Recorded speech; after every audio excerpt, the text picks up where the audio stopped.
Good day, everyone. It's another time and opportunity for us to learn something new. Um, as you are seeing right now on your screen, you are seeing a DSM-5. So today we will be learning about the DSM-5 and how would it become a tool for us to advance our competence. We will know how important it is to know our DSM since it is considered as our Bible. Our learning objectives for today, we would learn something about abnormality. We will also go over the major structural changes in the DSM-5 from the DSM-4 TR. As you can recall, the DSM-4 TR was published sometime in the year 2000, and it was only in 2013 that we have the, the new DSM-5. We will also discuss about the changes in section 2 of the DSM-5 and some disorder changes in the said section. So before discussing about abnormality and other maladaptive behaviors, let's try to talk about mental health. The World Health Organization tried to define mental health as one's capacity to live a full and productive life and to be able to realize one's potential. Now, the World Health Organization in 2014 emphasized that a person is observing and having mental health in his life, having these four important factors. Mental health is not just a mere absence of a mental health problem, but at least the person is showing and depicting resiliency in everyday life. By saying that a person is resilient, it means that a person is capable of coping from day to day challenges, from day to day hassle and bustles about traffic and until life challenges or even work challenges. Another important factor is also community involvement. It means that a person is capable of giving back to the community or the society. As you may notice, some people spend time to campaign, to volunteer, performing activities for their particular vocations and advocacies. The third factor is what we call as productivity. If a person is a student, then one could say that a person is staying competent, staying diligent in performing school related activities. It's also the same with an employee. He or she is still finding himself productive at work. And last but not the least is the capacity to realize one's full potential, meaning a person is still capable of dreaming and that individual is capable of realizing and reaching his or her goals. It doesn't really follow that if we only score about 1 over 4 in these four important elements, something is wrong within us. It only reminds us that as we grow older, we need to be observing these four important elements in our lives in order for us to observe mental health in our lives.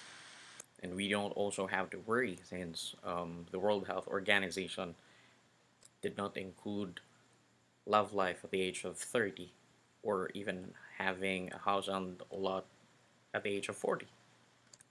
Now, moving forward, talking about abnormality, I have presented this in the other lecture about the four Ds of abnormality.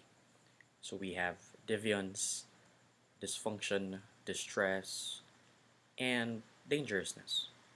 Now, the absence and the presence of one of these factors in a person's life doesn't really mean to say that it adds up to the severity of the problem, but it only tells us that the presence of either factors contribute to the weight that clinicians would consider in looking at maladaptive or abnormal behavior.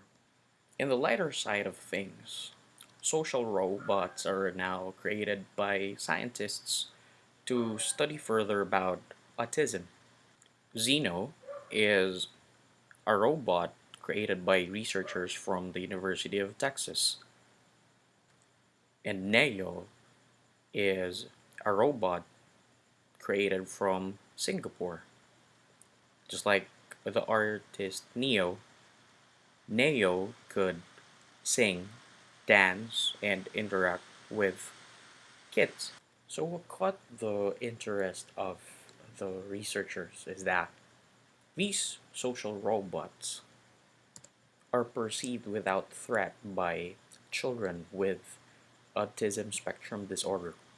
These children with ASD are likely to interact with the social robots than humans.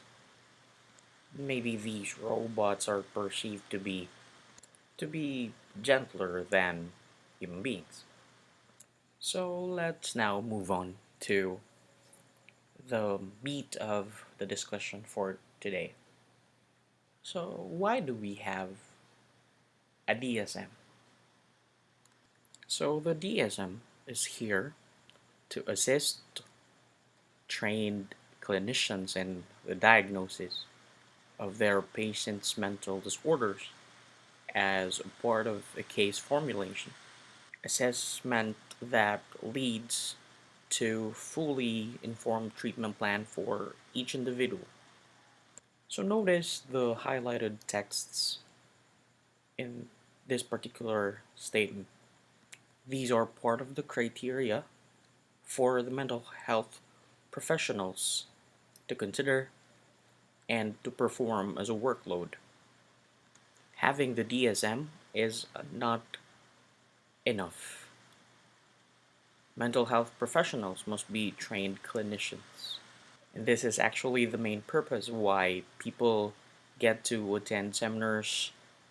And as soon as you will be receiving your own licenses in the future, you need to attend these seminars and workshops in order for you to earn not just CPD points or the continuing professional development points, but also to gain and earn competence in the field. Because having to prepare a psychodiagnosis or a diagnosis for your patient's concern or case is not really an easy task to perform. Critical assessments and many other forms of interviews need to be conducted in order for us to have a sound and a clear diagnosis of our patients. And the knowledge and knowing our DSM-5 is a salient element because the DSM-5 doesn't work just like a cookbook that you get to open whenever your patient is inside your clinic. And through improving our craft, we would be able to also conduct assessments that would eventually help us and our patients through providing them an informed treatment plan, meaning to say the patients are involved, they are informed about their diagnosis and a considerable treatment plan on how to address their problems and concerns. Now, do you have other things in mind? What could be the other uses of the DSM? In the United States, insurance companies are pretty much aware about the DSM and the diagnosis of most clinicians. They get to weigh which disorders are to be considered severe and which diagnoses would they fund. And as I have mentioned, this is also an ongoing concern for most clinicians that other clinicians are prodded to make a diagnosis in order for them to receive a professional fee from their consultations. Because again, these insurance companies would look into the diagnosis, the severity, and other important information about the client's condition, and they get to decide if they are to fund or to pay for the client's treatment under the insurance.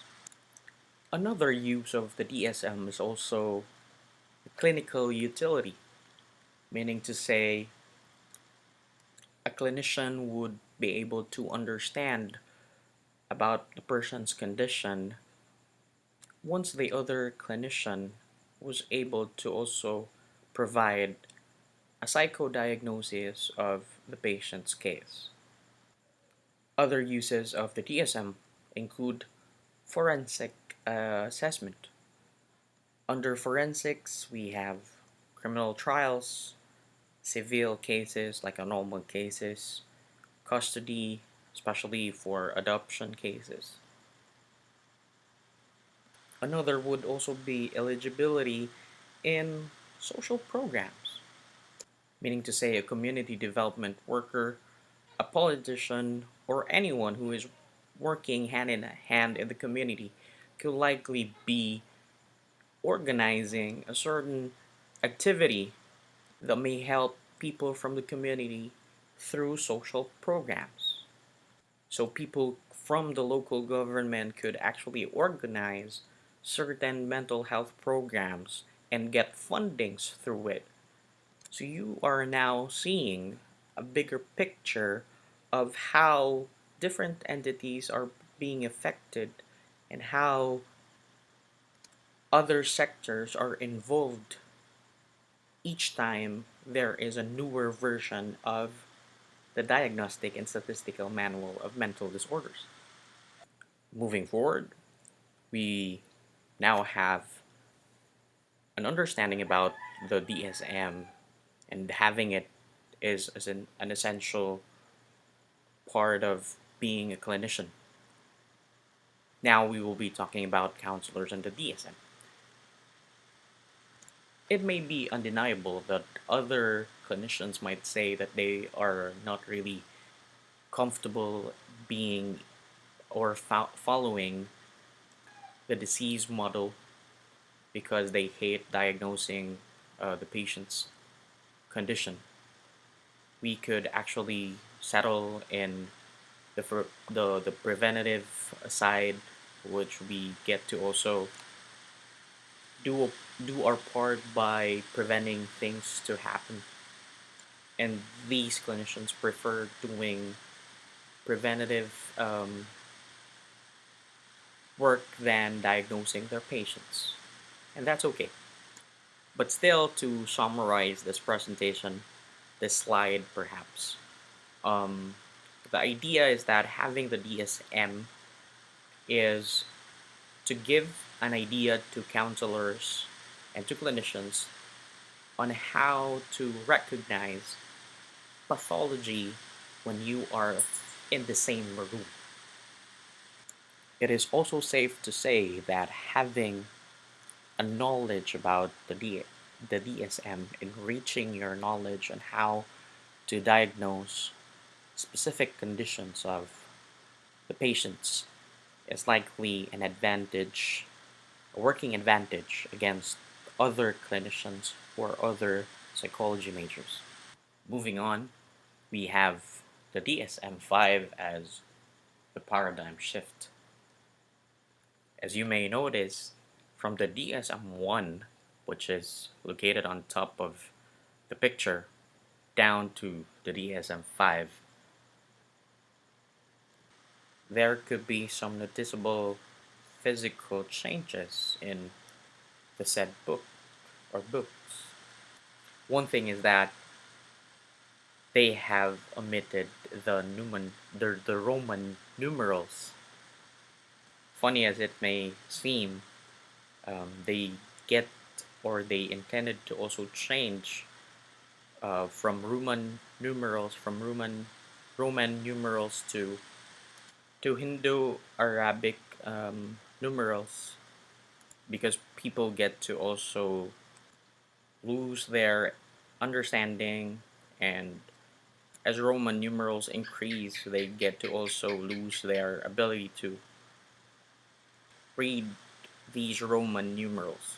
So they get to also have these changes to have the DSM-5 to be trendy, and having the Hindu Arabic number 5 as to also give us an idea that they could be updating the DSM-5 to DSM 5.1, 5.2, and so on.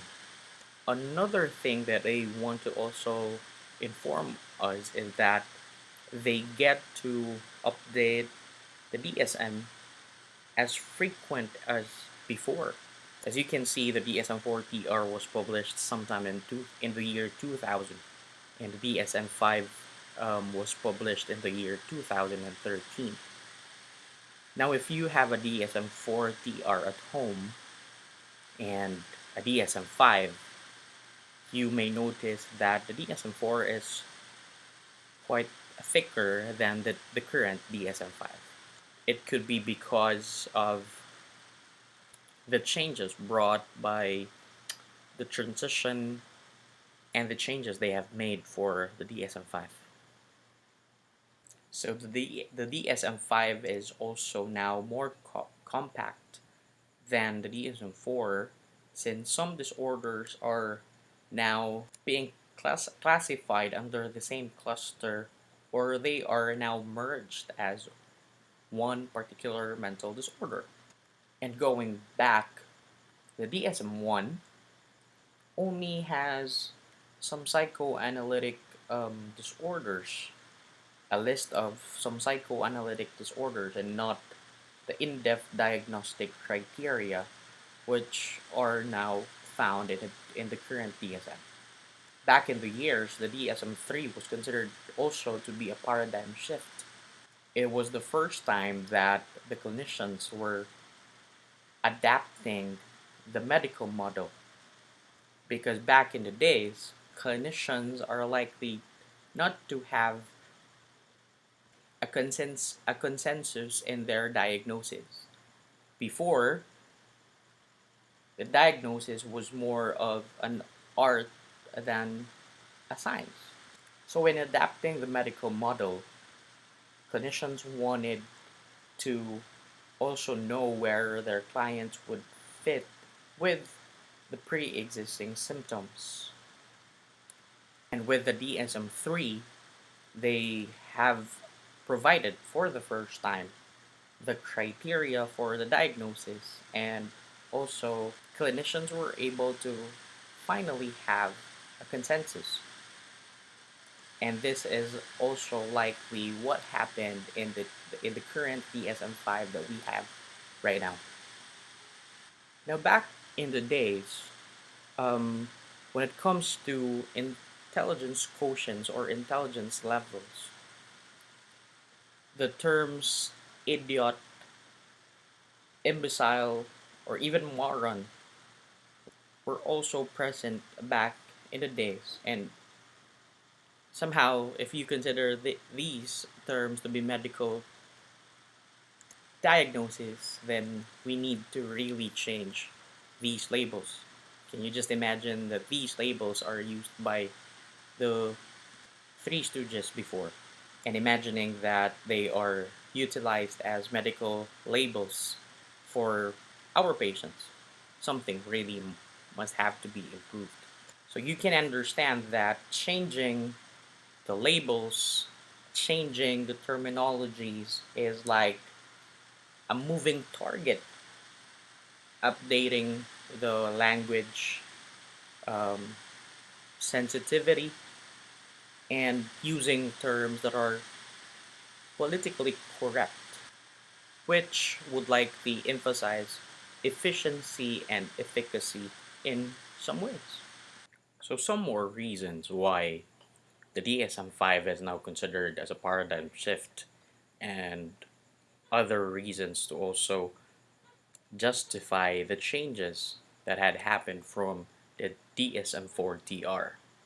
One is that some clinicians have noticed that some disorders are basically the same. They fall under having the same symptoms, but sometimes they get to have the same symptoms and they only differ in severity.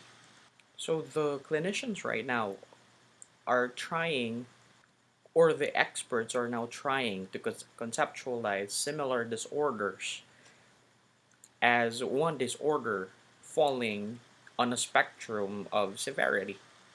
They want to move into a multi-dimensional or spectrum system where two different disorders that are essentially the same could be merged together and create a spectrum, oftentimes ranging from mild to severe.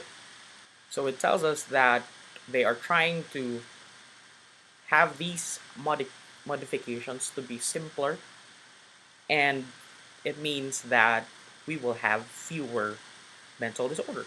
And that could be the reason why the DSM 5 is much thinner than the DSM 4 TR. The second reason is to also recognize the overlap between the physical and the psychological domains. In this area here, the experts are now recognizing the mind body dualism. To simply say, they recognize that our brains are part of our bodies. The mind and the body are not separate entities, they are connected. So it means to say that in this body and mind dualism, whatever it is as a problem in the body is also a problem of the mind, and vice versa. Whatever problems in the mind is also considered a problem of the body. So it is also safe to say that they cannot separate mental health from the medical field. So any mental health concern is also like a medical concern. As you may notice in the DSM-4 TR, there were a lot of NOS, or not otherwise specified conditions, like when clinicians will be diagnosing patients with depression, there are clinicians were in they likely providing a suffix NOS or not otherwise specified. And we would understand that clinicians or psychologists likely have had a limited time to go over the case, and to find diagnosis is quite a luxury. So through the DSM 5, they wanted to have the clinicians um, to be more specific about why it is that symptoms presented does not fit or fit a particular diagnosis for a mental health problem. And because the DSM-5 is now moving to classify and specify certain symptoms to be falling under the same or different mental disorder, it is now an ongoing issue that many individuals might actually fall to be having symptoms of a particular mental health problem. So the clinicians who worked for the improvements and the changes in the DSM-5 included enhancing of the understanding of the cultural and developmental lifespan influences, meaning to say they have become more sensitive in dealing with cultural and developmental lifespan in the criteria. In another sense, the DSM 5 is considered to be a paradigm shift because it focused more on deep pathologizing, meaning abnormal behaviors do not constitute a disorder, meaning abnormal doesn't mean pathological. There's a big difference between different and disordered. Even if someone stands at the edge of the bell shaped curve, doesn't mean they are disordered. So, in the opening section, I've mentioned about some changes in the DSM 5. Just like, for example, the general medical condition. It is now termed as another medical condition, meaning to say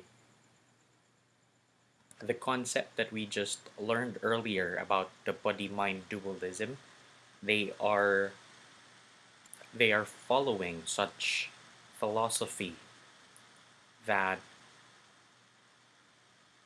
a particular mental disorder is another medical condition. So if our patient has depression, also that person has another medical condition which is asthma, then we could say that the person has asthma and another medical condition which is depression. So those diagnoses are likely to be present in the psychodiagnosis of the patient's case.